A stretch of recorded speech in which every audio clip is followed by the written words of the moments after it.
ஃப்ளாப்னு சொல்லும்போது எல்லாருமே வந்து கட்டி பிடிச்சதே ஒரு பெரிய இதுவா ரீச் ஆயிடுச்சு எல்லாரும். ஆமா, இது என்னன்னா பாத்தீங்கன்னா, இது கிட்டத்தட்ட நிறைய கம்பெனி போயிட்டு தான் வந்திருக்கு இந்த கதை.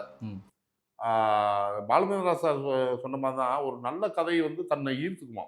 எந்தெந்த ப்ரொடியூசரு, எந்தெந்த ஆர்டிஸ்ட் அது தன்னை ஒரு இயற்கையாகவே ஈர்த்து ஒரு செலிப்ரேட் பண்ணி கொடுத்துருவோம் அப்படின்னு சொல்லியிருக்காரு அப்படின்ட்டு நான் கேள்விப்பட்டிருக்கேன்.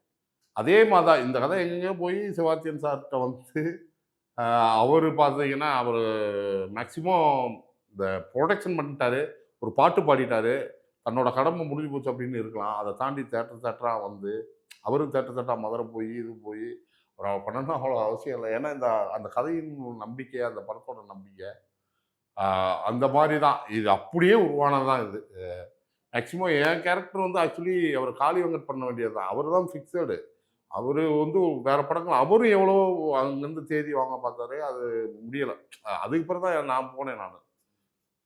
அதுதான் சொல்கிறேன், இது ஒரு கிஃப்ட் மாதிரி தான் எனக்கு உண்மையிலே.